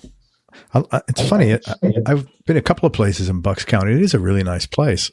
And this is just it's like really 5 or 6 years ago even. I really thought it was, my Ann and I were talking, like, this is really nice up here because we had some friends there. Yeah, it's beautiful. Desert Island Discs, Eric, top 3. Oh, man. Just for today, man. Just for today. Man. For today. Yeah. Well, probably this is, 4 records ago, people probably know I made a solo guitar version of the Kind of Blue record. And that record's always been a really big part of my life. So I'd probably choose that one. Miles Davis, Kind of Blue. Yeah. Oh man, this is excruciating. It's like I'm not looking at my collection right now. I don't really have a collection. It would be like on the, I'd have to look at my iTunes thing, because I have it all digitized now. But you don't have any records at all? No. Oh, really? Not at all. Yeah. I sold off a bunch, but I saved like, I don't know, 200, maybe 300, just like Dark Side of the Moon. Yeah. Well, I digitized them. I mean, I used to have tons of CDs, and I digitized them. And now I do have the Apple. I think we were talking about this earlier, and I was going to I was thinking at the time, I was going to mention, like, I kind of hesitated on doing that too. How was it? It's actually great, man, because I mean, more than ever, I'm listening to things as albums because you can just listen, the albums are just presented as albums. And it's great. When Mark and I were on tour last year, like we were driving around, like God only knows where, out on the coast up in Washington, and he's like playing all this ECM stuff. We both love that label, ECM. What is he's just like, ECM is like what Pat Metheny was on, and it's just that German label that's been around. And if you're an audiophile, like if you have a $200,000 stereo, like you have a lot of ECM records because they're like the heavy, big, thick gram. Something 16 grams or whatever the hell it is. Yeah, right. Because they're just beautifully recorded records. They're famous for their reverb and all of that, and they're just amazing. And it's a lot of European jazz, but some classical. Anyway, so we're listening to all that stuff, and he's like, "Well, yeah, man, I've got Apple Music. I've got every ECM record right here on my phone. I mean, just like we could do this for 4 years and never listen to the same thing twice." And it's like, I think I should do this. Yeah. However, I will say, both as a musician who wants to sell CDs and a person that, digitized my music and stuff, that even still, that's about 256 K. So they're still not that high a res. So there is still something to be said for a CD. I mean, it's a very high resolution format. And for what I do, like listening to an acoustic guitar, like you really notice it there. Yeah. So if you have music that's like an MP3, it's the equivalent of a pixelated photo, right? Because the file is trying to kind of fill in the information that it's leaving out in order to make it small enough to email. And maybe, I'm not dissing my electric guitar friends, but like on a crunchy Les Paul or something, like, that might even be a cool thing. You don't notice it as much. But the places that you really notice it, I do anyway, is like a steel string guitar or acoustic piano or cymbals. They have very dense information in the high frequencies. And when you hear them on an MP3, they sound, for want of a better term, pixelated. They're missing something. And so, a CD or an album still is a much higher res. And so sometimes on the Apple Music, I think for some types of music, it's really, really good. It's not great. Yeah. And it's better than it, but I still love it. I guess you weigh out the convenience of, having everything literally in the palm of your hand. I mean, it's Netflix, it's Netflix. Yeah. That's really cool. I'm going to get it. I'm definitely. It's also the end of the music business, but that's another conversation. But that's going on whether you own it or not. That's the thing. Yeah. But luckily, like the people that like, my fan base, I guess, are guys my age and older, and they want to have CDs. So I'm still selling. That's CDs, great. Sure. You email because your they list? might know, like I know that they are decent resolution, or they just like having CDs still, or they just really want to support me. Like a lot of people buy the album and they get the download too, you know? Right. Do you have a list, an email list that you email when you put out new stuff? Yeah, I've got a That's huge good. email list. That's Yeah, great. so Yeah. to me, it's huge. It's like a couple thousand people. That's good. Good for you. Yeah. Yeah. You know. Most important things that you've learned about yourself, Eric, through. Oh, actually, wait a minute. We didn't finish the. I'm not letting you get away with the Desert Island discs. You only gave me one. Oh man! You gave me one. Kind of blue. Okay. Yeah. All right. How about Joni Mitchell's Hejira? Maybe here's one that you probably never heard of, but David Greer, Matt Flinner, and oh god, what's the other guy's name? There's a trio record. It's a bluegrass record that I love. You know, we'd have to go by genre. I mean, I could go classical, jazz, blues. It's just too hard. It's just too hard. All right. I take that as a almost answer. So we'll let you go. Yeah, it's an almost answer. Most important things you've learned about yourself throughout your career and just through life in general. I'm happy when things are simple. Maybe I'm a little OCD. Maybe that's what it is. OCD and ADD. Let's combine those. What would that be? OCAAD? Fucking nervous wreck. That's what it would. No, it's actually the opposite. But I just know that when things are simple and organized and clean, like I can create and do my thing. So yeah, that's definitely a motto going forward. Just like declutter. And I don't just mean my office and my home, but just like the way I'm doing my music. So like for me, because I wear a lot of hats musically, you know, I have a couple duos. I've got these different genres that I'm in. I have like lists, and I actually have clipboards in my office. Like, you know, like I'm doing this gig with Tim Connell tonight, actually at a local community college here in Portland, and it's wearing the bluegrass hat. And I haven't done that in a while. So I've got like a list of all those tunes because I haven't played them, you know, and I have them in order of the ones that I feel really good about and the ones that I don't feel good about. And so just sort of a lot of listing and organization and stuff like that really helps me to get the most amount of done in the least amount of time. So that's something I've learned more later in life. I think the first 20 years it was just a bunch of, you know, it was just a big amoeba in my head about the things that I was practicing and working on. So, you got organized as you got older. Oh, more so for sure. Yeah. What, I mean, the organization is great. I mean, I'm able to do a lot of different things only because I'd say I'm organized, and I've always been like, thank God, I've always been like made lists, and not like obsessively, but just like, here's the shit I got to do, because it takes the stress off. I'm not going to remember it. Right. You know, so if I put it down there, then it's not, I don't have to worry about remembering it, or did I get everything? You know, no, it's there. I just put it down there. Yeah. I'm lucky. My wife's like that too. My kids, not so much. You know, and today it's like, you know, like, well, how do I remember that? I'm like, well, you have a cell phone. It's got calendar reminders. It's got a programmer that, you know, there's 400 apps you can download to remind yourself, you know, like, come on, man, get it together. Yeah. I think one of them went ding earlier in our conversation. I'm constantly setting those. You have to, because it's got a lot of shit to do. How do you get through life without, you know, it's a busy world, man. Yeah. But, you know, but mine might be that I have to pick somebody up at the airport, but it might also be that I need to work on all my major 7 arpeggios. Great. Yeah. So what, you know, I think that's important. I mean, it makes your life easier, man. I agree with you on that for sure. Yeah. Difficult question. What do you like most about yourself? Well, I'll just talk musically, I guess, and say that I'm pretty proud that I think that it seems like there's a pattern of more and more people saying you have your own style. And that's something I've always wanted to. I knew off the bat I was never going to be like, you know, technically the best guitar player. I don't really have a big desire to be super fast or super clean or whatever. But it's just more, to me, the most important thing as an artist is to have a perspective. You know, if you're a director, I can look at 5 seconds of a Sofia Coppola movie and say, oh, this is the new Sofia Coppola movie.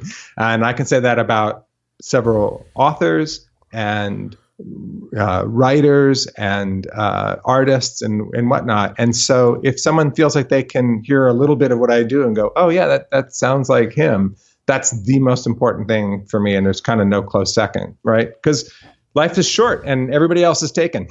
You got to be yourself.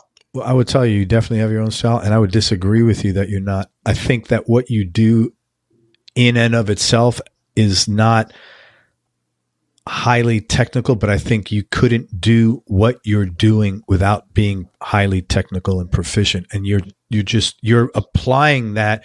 I mean, there's no way you could do what you're doing and not be really a master of, and I'm not saying this to blow smoke up your ass. I'd say nothing. You cannot do what you're doing and not be technically proficient, if that makes sense. Yeah. Thanks. I mean, yeah. And I would agree with that. I mean, I am playing the solo guitar thing is kind of hard and stuff. But for me, it's hard. Like music is first. I have no desire to show you that I can, hey, well, look what I can do. Like there might have been points in my life when I felt that way. And maybe that's the glory of getting older. Like I just could not give a shit. Yeah. And sometimes I wish I could, because I see people who play more outwardly kind of look at me and they're filling, bigger rooms or rooms at all, but I'm just on this little journey to make this music. And sometimes that does take me to have to sit up straight and practice how to do something technically, but sometimes it really doesn't. And I don't really care anymore. That's great. How about non-musically? And I'm only asking you because you said I'll limit this to musically. Oh yeah. Things I like about myself. Yeah. What do you like most about yourself? I try very hard to balance this thing of being an artist and also being a family guy. And I feel like I've carved out a niche for myself that balances those things pretty well. I have friends who don't have any kids at all. They're musicians, and sometimes I really envy that, because that would be really, easy to kind of be out on the road more and stuff. But I wanted to do that, and I wanted to try to do it well. So I'm proud of that, that I think I've made 3 cool people and they seem really together. There's no holes in them. In fact, it's kind of amazing. My wife and I are always like, these kids are just so good. Like they're just trying hard in school. Like this isn't quite who I was when I was a teenager. They never get in any trouble, and they're just really great. And now that they're becoming, I'm sure you can relate, as they become adults, like the most satisfying thing in my life is just see who they're going to become and spend time with them now as adults. So yeah, the parenting thing, in spite of the music thing, because there was definitely times early on when I'd be gone for like 10 days, and my wife's living in a birthday party 24 hours a day. Then there's nothing wrong with that. That's great. Maybe I should have done more of that. Maybe we'd have a more, nicer car, and we can get some new tires, whatever. But, it's just that finding that balance of family and then this business that does sort of require you to be away from home, or in the studio, or just, it's really time consuming. Yeah. Sometimes I think it's like being not that I would know anything about it, but I'm sure like if you're an athlete or something, like it's exactly like that. Yeah. You've got to run all day, and then you got to train. Yeah. It's just like time consuming. Plus you have to do all the other crap that everyone else has to do. Yeah. It is. So it's like being an athlete. That's a great very analogy. Time consuming. Yeah. Flip side, if you could change one thing about yourself, what would it be? Oh man. Yeah. Oh, I love your expression on that. Yeah. Well, it's like I'm watching you in your head. You're like going through the list. Which one do you want? Yeah, I am going through this. I mean, I don't know. There's less and less I would change. Just again, like getting older, I care less. Things, don't bother me as much. You learn to just sort of accept the way you are. But of course, I mean, I think sometimes your strength is your weakness. And so, yeah, I'm really eclectic and I can be all over the place. And so, maybe if I had streamlined, maybe if I was just doing jazz and blues and I didn't go down other rabbit holes, then I would be further in those fields. And I try really hard to kind of stamp those down. That's why, like, I don't have an electric guitar. I wouldn't mind. It'd be fun. But that would be like this whole. Now you have another thing that, I got to get a band. I got to get a bass player. Like it would just be like a whole other thing that keeps me from just going forward. So it's a good decision-making process, by the way. Yeah. It's just expansion through limitation is like another thing I've been thinking about lately. Like people ask me like I play 12 fret guitar with no cutaway or something like that. It's like, well, if I only have 12 frets, like it's just I like the limitation. Like that forces me to go deeper in it, if that makes sense. And the same thing, like if I just, I'm only going to play by myself. I don't know, just like the limitations that I try to put on myself really. And I'm always doing that. I'm always challenging. Like I'm going to write a 20-bar blues. That came because I had written a 10-bar blues I thought was good. So what would happen if I did this? And just sort of framing an assignment for myself or putting some limitations or some boundaries makes me really expand, if that makes sense. I think if just anything was an option, I would just meander. Yeah, no, it makes sense. I could understand why you're doing that. You like challenges and you want to challenge yourself and you think it'll push you, and that's it, And yeah, and my big challenge is just to stay focused and whatever. So maybe that's the thing I would change, is that I just don't have that conflict and just be laser focused, because I know guys that like this is all I do. I play bluegrass. Yeah, and they're fucking great, and they're doing great, and everyone knows it, and but you got to be you, man. That's the only thing, if that's you especially in music, you can't you can't like you can't say, well, I like playing all these, but I'm only going to do that. It's not going to feel good, I don't think. Yeah, this is it. This is all I got. I can just be me. So when you're having a bad day, what do you do to make yourself feel better? For sure, walk. Walking is the magic thing for me. Yeah, it's always good. And that's true. I noticed this probably if anybody ever said, hey, man, give me some parenting advice, I'd be like, don't talk to me about it. I'm not the best person. No, I have one piece of advice. Go for a walk with your kids. There's something about, like, if you sit at a table across from a teenager and ask them what's going on, they're going to stare at you like you're an idiot and then try to get out of there, But if you're walking down the sidewalk, it's like going for a long drive, right? You're both facing the same direction. And just don't say a damn thing for a little while. And then it happens, right? And it just sort of opens up. But you can kind of do that with yourself, I'm the guy with the headphones in the neighborhood, and I'll walk. I'm on the 10,000 step thing, so it's about 5 miles. So it's about an hour and 10 minutes, which is about an album. But it could also be a political podcast. But either way, like, that's a place where I go and I come back, and there's something about actually exercising that sort of diluted whatever chemicals are involved in the fight or flight thing. Absolutely. But then also having had this sort of conversation with myself, maybe even if there's no real internal dialogue, but something about walking really resets. So that's number one, and I can't think of anything else. I wish someone had told me that. I think that's wonderful advice as far as taking your kids out for a walk. Because if you do that on a regular basis, it then becomes your thing, man. And now your kids are all going to grow up and saying, yeah, my dad always used to take me on walks. Yeah. I really wish someone would have gotten me hip to that. That is great, man. And now when my daughter texts me, I'm coming home. One of them goes to college only a couple hours away, and the other one's more like 5 hours away. But when they come home and they say, I'm really looking forward to coming home for Thanksgiving. Can we go for a walk? That is so cool, man. Yeah, it almost makes it. That's heavy, because I know that they just want to spend time with me, but there's also something that needs to happen. Yeah. It's like, this is really cool. My older boy is 28, and he's got a serious girlfriend, and they went away to Universal recently down here. It's like Harry Potter, Universal Studios, the amusement park. Right. So.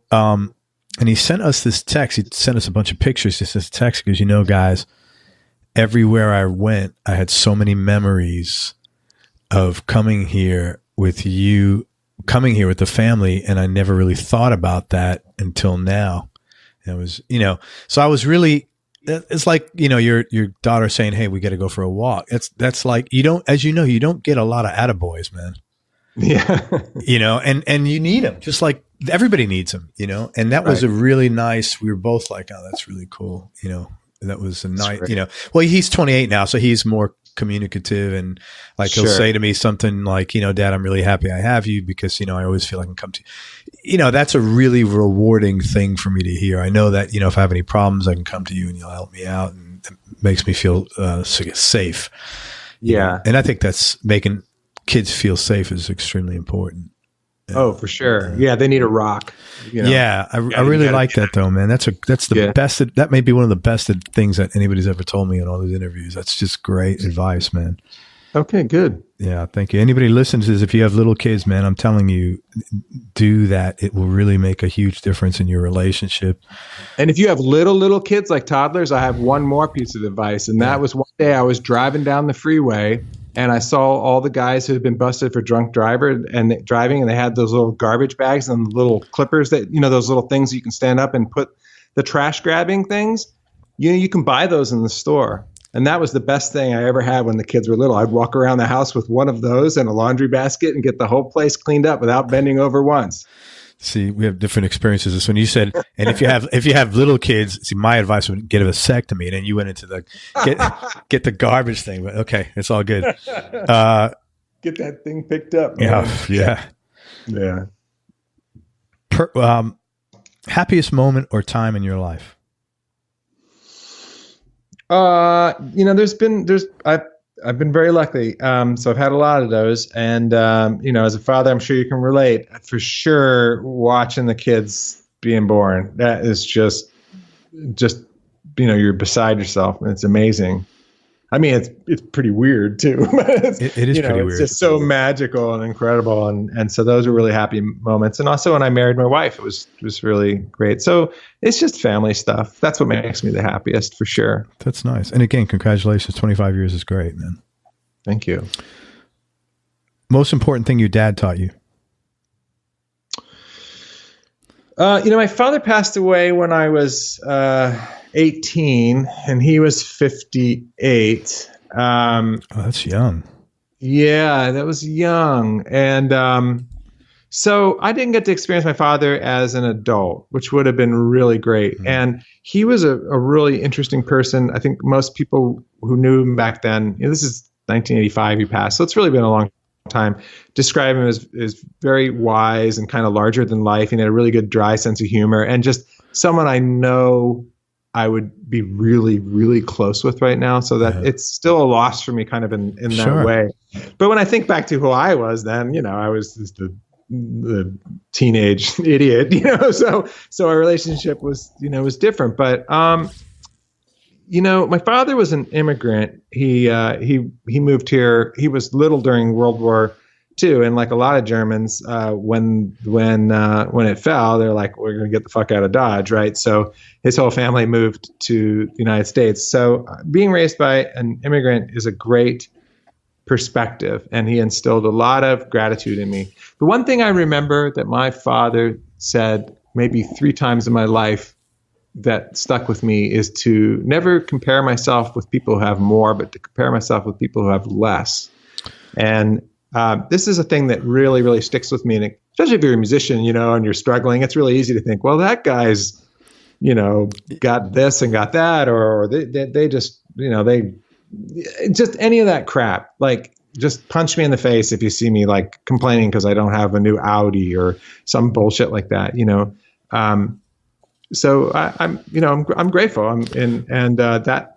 That's a core point in my life. And what I tell my kids now is I shared that with them. I think it's really important. A statistic I heard a couple of years ago that I say all the time to people is 1/3 of the population of the world doesn't have a toilet. Yeah, man. And so if you're really going to complain about much of anything, fuck you. Yeah. And so I have no room in my plate for envy or jealousy or any of that. Just stay in your lane, be cool. Those are first world problems, as they say, right. Yeah. So people complain. But people who were, have been around immigrants, I mean, that's a thing. So that's a good lesson, man. Never compare yourself to someone who has more than you. And how about your mom? What's the most important thing she taught you? My mother was very zen. Is she from Germany also? No. Her background was English, and she was from the Midwest. And like I said, she was a pretty simple woman. She didn't really have any kind of career until my father passed away, and then even then she didn't do like she wasn't like a scholar or like a big career person, but she was an artist in her own right. She did a lot of painting and stuff. And, she just had a really simple, beautiful outlook on life and really appreciated the moment.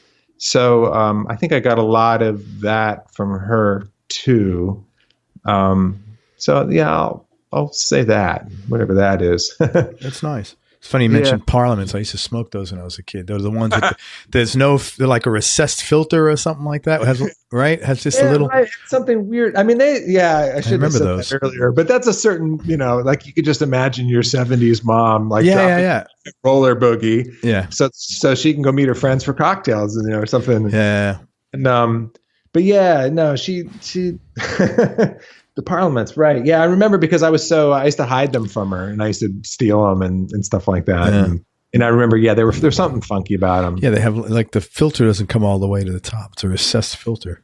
Something, yeah. What a horrible. God, I'm so glad I stopped. That was like the worst, most disgusting habit I ever had. And I think it's the most underreported thing in the United States too. How because you were the same age. I mean, there was a time when everybody smoked, and everywhere you went. Like I think, like right now, if I drove down the street and saw my mom and dad in 1972 in a Volkswagen Bug with both windows rolled up, both parents chain smoking, and my sister and I rolling around in the back with no seatbelts on, you would call 911. Yeah, DCF. But that was everybody, right? It was. You'd go to the hospital and visit somebody and have a smoke in the room. I mean, that's funny. It was just such a different time. And now all of a sudden, like at least where I live, nobody smokes. Like it's just gone. Yeah, a lot of people. I see a lot of young kids smoking. Yeah, a little bit, but I mean, just compared to like when we were younger or anywhere in Europe, it's like, and I think that there's a, not to go down the rabbit hole, but there's a war on drugs message there too, because somehow this country eradicated this whole problem without putting anybody in cages, or you know what I'm saying? Yeah. Like you can do this, you can price things so it's out of the market. You can educate people so it's out of the market. You don't have to just threaten to go after their student loans or making it impossible to go to college or put them in a cage or something like that. So, well, today I just read an article, or I just got sent something as like a news bulletin that the company, there's one company that manufactures 70% of all the e-cigs. Wow. And like something that they're either pulling them off the market or they're not selling them to, I think they're pulling them off the market is what it was. I don't. Oh wow! Or something major is going down with them. Because my son, one of my kids smokes, and I'm like, God, man, that shit cannot be good for you. I don't know what.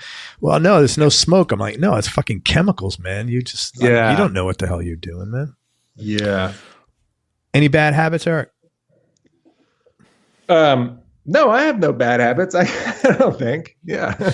I mean, I'm just, I don't smoke, and I don't really drink hardly at all. And I'm pretty G-rated these days. Well, minus my vaporizer. Minus your vape. Any hobbies outside of music? Podcasting, reading, you said?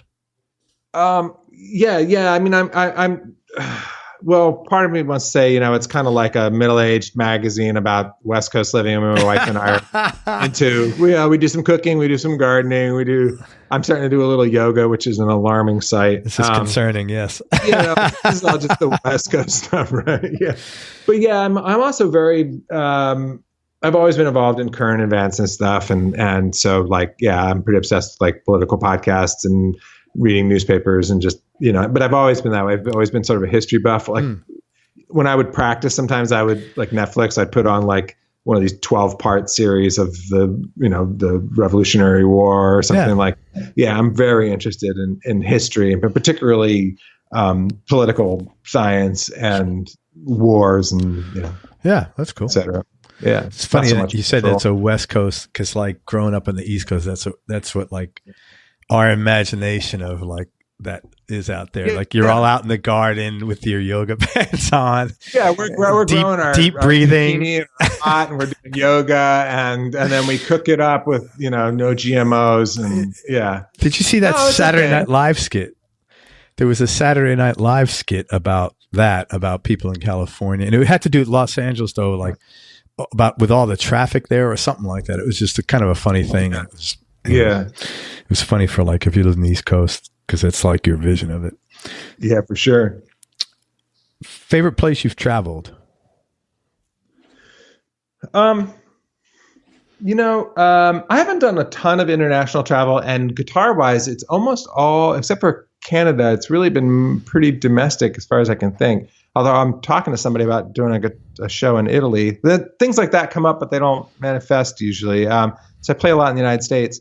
So just in terms of like leisure travel, like I've been to some interesting places in Africa and Europe and stuff. But to be honest, my favorite places to travel or kind of travel has been, my little niche in music is kind of got me in the house concert scene, or playing Guitar Society. It's a little different than like playing the big club in town.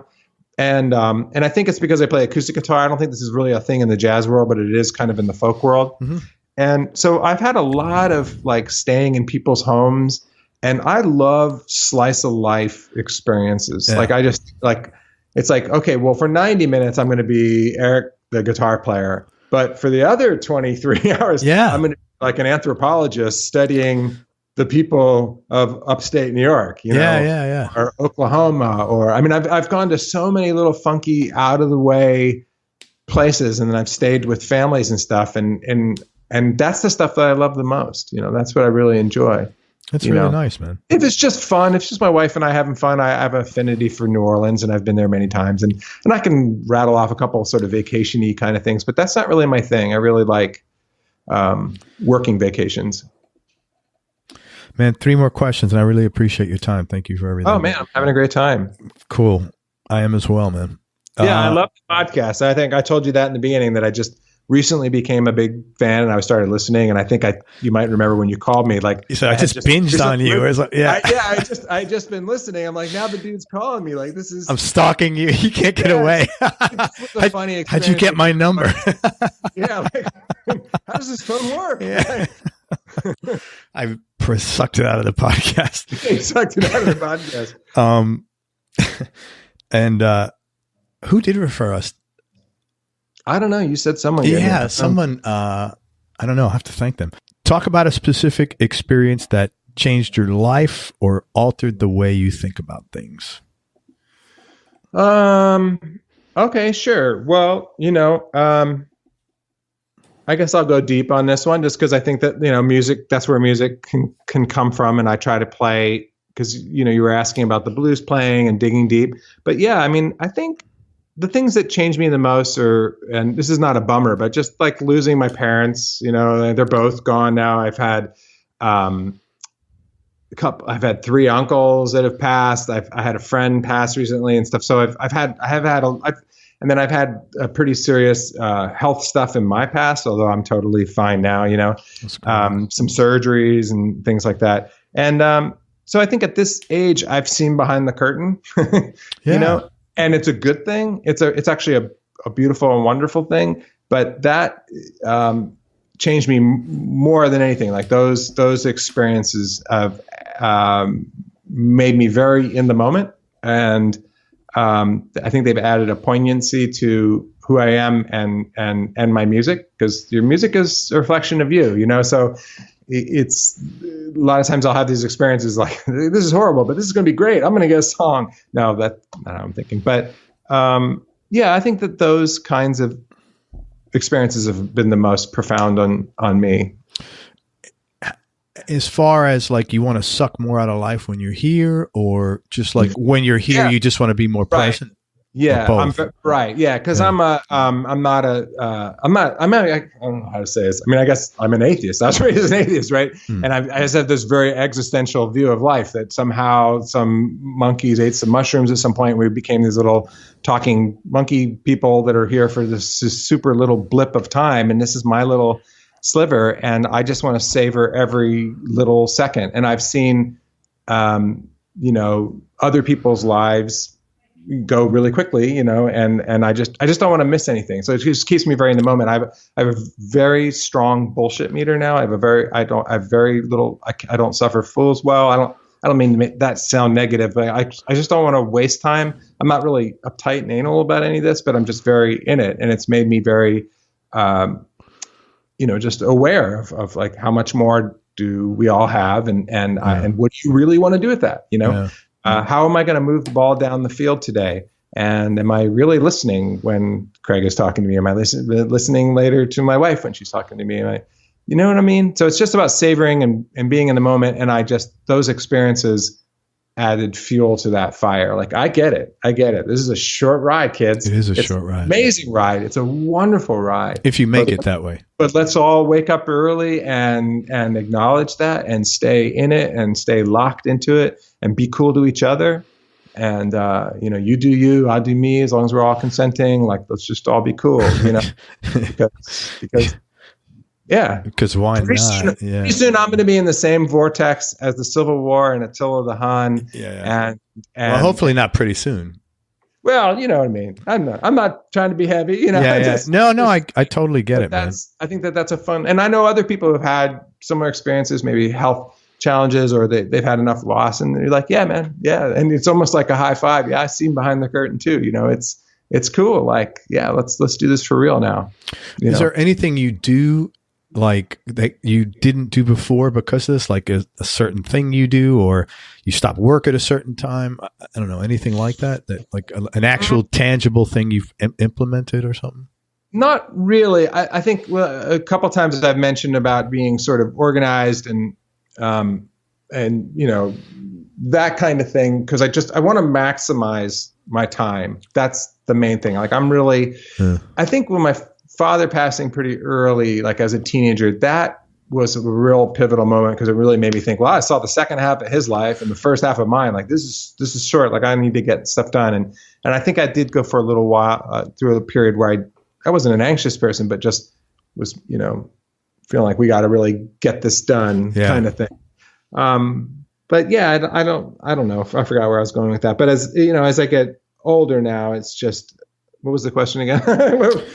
No, it was, specific experience that the follow-up question was, do you have anything like specific that you put in place? No, it's just that. It's just that. That's what keeps me on track. Is just what level of awareness? I make a list of what I'm going to do tomorrow, and I'm not afraid to get up and early and do it.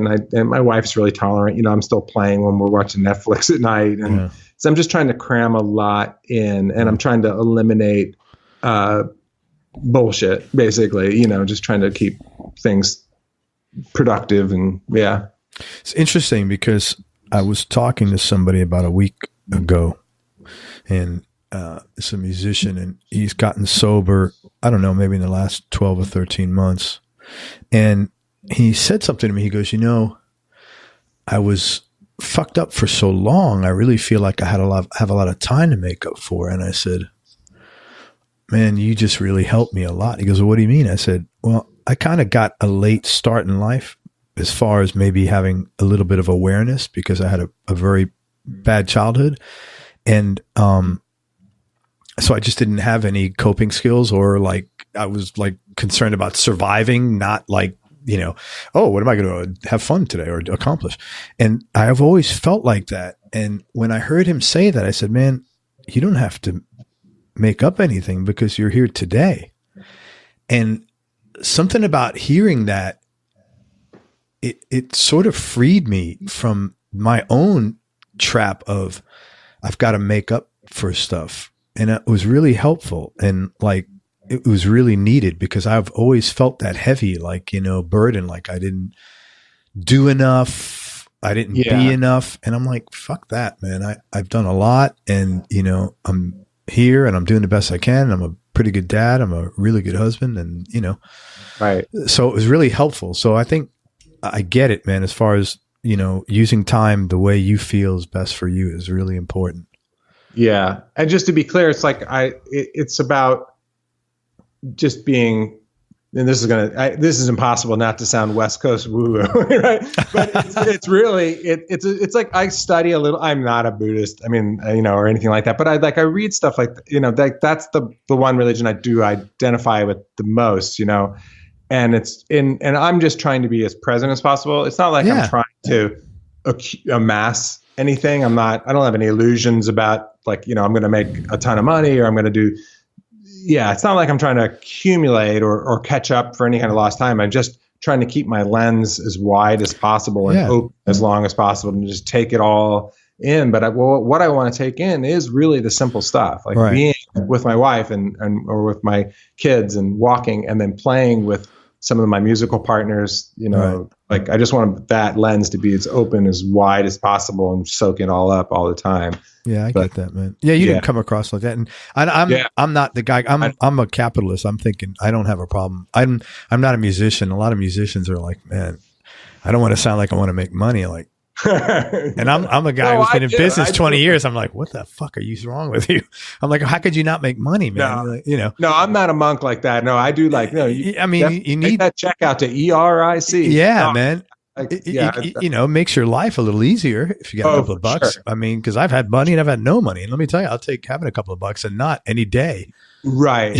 For sure. And all the interesting science behind that now is like, and I don't know what the exact number is, but it's, that there's a number that of which your bases are covered. You got some healthcare, you got a room, you can maybe travel a little bit. There's a number that, and then anything under that is really hard, especially if it's really under that, like, I can't get healthcare. I can't feed myself. But then when it gets exponentially higher, there's just very little evidence that you're going to be. It's like law of diminishing returns. Much happier. Yeah. I mean, you might be, and I'm willing to try, but I'm saying, like there's a sweet spot just in terms of your contentment, and that's okay if you can get there. But I work hard to try to be there. And well, I think money alone. They say money doesn't bring you happiness. I think money alone doesn't bring you happiness for sure. Right. I know some pretty miserable people that are pretty affluent, but I know some really wonderful people that are affluent. So me too. For sure. You got to be a good person. And dude, last question. And I really enjoyed talking with you. Thank you. I really enjoyed talking to you too, man. Cool, man. Biggest change in your personality. I think you've answered that already. So let me ask you something different. Mm-hmm. Toughest decision you've ever had to make, or hardest or most difficult thing you've had to do? Okay, let's go back in the deep end of the pool then. Because the first thing that made me think of is we were talking about loss and stuff. And when my mother was really sick and she had cancer, she didn't understand. I mean, this is just an honest answer. This is probably way too. You might have to think of one more question, like maybe like a guitar question, but like a gear thing. But I remember. Okay, we'll go from talking about your mom having cancer to what size strings do you play? There you go. Long, skinny metal ones is what I always tell people. Because, again, like I learned to cherish these moments because it really fuels, the music and the poignancy, I think, of what I'm trying to do. But I remember her just being really sick and not understanding what the doctors were saying, that look, this is terminal, and I remember that the family all decided that I should be the one to go home and explain that, like, you're dying, and that was the hardest thing I ever had to do, because I remember driving over there was just like I got to sit down and just like explain, like, no, this is what they're really saying, Mom. And wow, that is heavy shit, man. Yeah, but it was a wonderful moment in that obviously it was terrifying, and you could see, someone seeing that abyss. Not that we're not all seeing that, Yeah. You just happen to be at the front of the line. We're all on the line, but the really great part about it, here's the positive spin. I always tell people that in that experience, like, she was kind of in that moment for 4 or 5 minutes, but the brain can only be there for so long. And then she kind of looked up at it and she goes, well, I guess I'm not dying today, so let's see what's on TV, and that's life, right? I mean, it's funny when you said that. I'm just sitting here thinking, man, this is a really optimistic guy. You've got a very optimistic nature. And then what did you say about your mom? So I wouldn't be surprised if that's where you got it from. That she says, hey, well, I'm not dying today. What's on TV? That's fucking optimism, man. Right. Well, and it's the reality that you can't really you can't really be there for very long. I mean, maybe some people can, but eventually you gotta, do all the things that we have to do, and it's the routine. The zen of life is really like in the routines. It's like the doing the dishes is for a lot of people like a really heavy moment. They just maybe they don't get it, but it's that little routine where and all that stuff just keeps going. Man, I've really enjoyed talking to you. Let me tell people where they could find you. It's Eric Skye, ERIC, Skye, SKYE. He's got a catalog of 7 albums. I've listened to the last album. It's called Ballads and Blues. It's really wonderful. I would highly encourage you to listen to it and check out the rest of his stuff, which you could find on his website at ericskye.com. Again, that's ERICSKYE. He has a YouTube presence as well. A good YouTube channel. Look him up on YouTube at Eric Skye. Also, he does online Skype lessons. So if you are an acoustic guitar player that is stuck or needs some help or just wants some objective third party to look in and see, how to help you move forward, you could find no better teacher than Eric. And let me qualify that. He's not going to teach you how to play a G chord. So it's like your intermediate level and up. He's the man to check out, and go to his website again, ericskye.com, and go to his contact tab and you can get a hold of him there. Anything else, man? No, I think that covers it. Dude, thank you. No, thank you, man. I really appreciate it. Thank you so much for your time, and thanks for being so open and sharing some really cool stuff. I appreciate it. Yeah, likewise, brother. Everybody, thank you so much for listening. If you enjoyed this interview, please share it with a friend on your social media channels. We really appreciate your support. Thanks again to Eric Skye for spending time with us. I really appreciate it. Please check him out online. It's ericskye.com, ERICSKYE.com, and definitely check out his last album, Ballads and Blues. It's really fucking great. Thanks again to Eric for spending time with us. Make sure you go to everyonelovesguitar.com, sign up to get on our newsletter so you and I can connect. And most important, remember that happiness is a choice, so choose wisely. Be nice, go play your guitar, and have fun. Till next time, peace and love, everybody. I'm out. We hope you enjoyed this show. If you did, subscribe to the Everyone Loves Guitar podcast, and you can do this online at everyonelovesguitar.com or on iTunes. And if you like the show, please leave us a 5-star positive review. The more 5-star reviews we get, the higher our show ranks, and higher rankings mean we get to continue speaking with cool, interesting guests on our show. We'll see you on the next episode, and until then, keep playing your guitar and have fun making music.